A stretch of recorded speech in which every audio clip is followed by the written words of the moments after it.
এই দেশে আমরা এখনো দেখতে পাচ্ছি বড় বড় মেগা প্রকল্প হয়, 10,000 কোটি টাকা 20,000 কোটি টাকার প্রকল্প পাস হয়, অথচ আমার শহীদ ভাইদেরকে এখন পর্যন্ত তাদের পরিবার রাস্তায় রাস্তায় ঘোরে।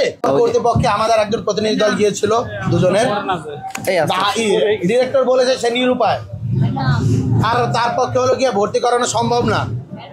কেন সম্ভব না এর জবাবটা সবথেকে ভালো দিতে পারবে কিন্তু স্বাস্থ্য উপদেষ্টা। আমরা স্বাস্থ্য উপদেষ্টাকে জিজ্ঞেস করবো কেন সম্ভব।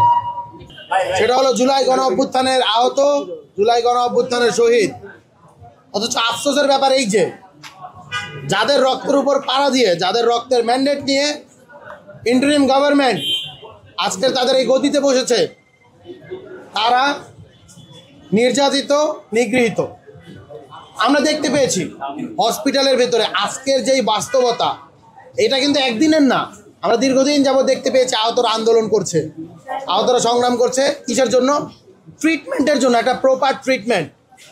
আমরা যখন সংবিধানে লিখি আমাদের মূল যেই চাহিদাগুলা, মানুষের মৌলিক চাহিদা, খাদ্য, বস্ত্র, বাসস্থান, শিক্ষা, চিকিৎসা, তাদের চিকিৎসা আপনারা দিচ্ছেন না, সেই জিনিসটা আপনাদের লক্ষ্য রাখা উচিত। অনেক সময় অনেক কথা বলা হয় যে আহতদের মাঝে সিন্ডিকেট তৈরি করা হচ্ছে, তাদেরকে বিভিন্ন ধরনের তারা এজেন্ডা বাস্তবায়ন করতেছে, তাদের মাঝে গ্রুপিং রয়েছে। জুলাইয়ের তো তাদের মাঝে কোনো গ্রুপিং ছিল না, প্রত্যেকে তো স্বৈরাচারী শেখ হাসিনাকে পতনের জন্য রাস্তায় নেমেছে, প্রত্যেকে এক দফার জন্য রাস্তায় নেমেছে। তারা যে এই গ্রুপিংটা করলো, এই গ্রুপিং করার সুযোগ কে করে দিয়েছে? সুযোগ তো করে দিয়েছে ইন্টারিম।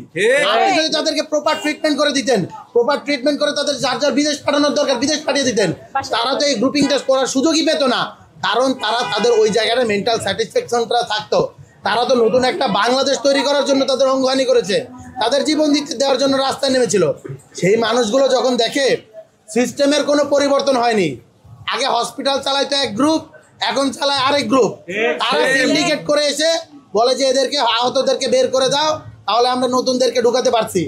আহতদের এখানে স্পষ্ট অভিযোগ এনেছে তারা, তাদের ট্রিটমেন্ট দেওয়া হচ্ছে না। এর কারণ কোনো একটা রাজনৈতিক দলের যে চিকিৎসকদের গ্রুপ, সেই গ্রুপদের সিন্ডিকেটকে তারা আটকে দিয়েছে, বন্ধ করে দিয়েছে। তারপর থেকে তাদেরকে নাকি এই ধরনের অ্যাটাক করা হয়েছে, স্পষ্ট অভিযোগ তারা এই জিনিসটা দিয়েছে। আপনারা তাদেরকে জিজ্ঞেস করবেন, তারা আরো সুস্পষ্টভাবে বলবে। যুক্তরাষ্ট্রের 1 নম্বর জিম চেইন গোল্ড জিম এখন আবারও বাংলাদেশে। বসুন্ধরা আবাসিক এলাকা ও বসুন্ধরা সিটি শপিং মলে। আমরা কি কি দেখতে পেয়েছি জুলাই গণ অভ্যুত্থান পরবর্তী সময়ে? আমরা দেখতে পেয়েছি এই আহতরা যমুনা ব্লকেট করে, এই আহতরা গিয়ে শাহবাগ অবরোধ করে, আহতরা গিয়ে ফোয়ারা অবরোধ করে। এদের কাজ হসপিটাল থেকে আমাদের যাদের যাদের প্রয়োজনীয় চিকিৎসা দেওয়া হতো, প্রয়োজন তাদেরকে বিদেশ পাঠিয়ে দেওয়া, যাদের দেশে চিকিৎসা দেশে চিকিৎসা করা। এই দেশে আমরা এখনো দেখতে পাচ্ছি বড় বড় মেগা প্রকল্প হয়, 10,000 কোটি টাকা 20,000 কোটি টাকার প্রকল্প পাস হয়, অথচ আমার শহীদ ভাইদেরকে এখন পর্যন্ত তাদের পরিবার রাস্তায় রাস্তায় ঘোরে। আমাদের আহত ভাইয়ের আজকে দেখা গিয়েছে একটা ছেলে তার বলতেছে যে তার পায়ের যে হাড় কেটে ফেলা হয়েছিল 4 ইঞ্চি, এখন পর্যন্ত তার পায়ের হাড় ছোট, এক পায়ের থেকে আরেক পা, তাকে বিদেশ পাঠানো হবে। তাকে এই বলে বুঝ দেওয়া হয়েছে তুমি আর কোনো কথা বইলো না, তুমি যদি আমাদের কথা শুনো তাইলে তোমাকে আমরা বিদেশ পাঠানোর ব্যবস্থা করব, বাকিদের নিয়ে তোমার কনসার্ন হওয়ার দরকার নেই।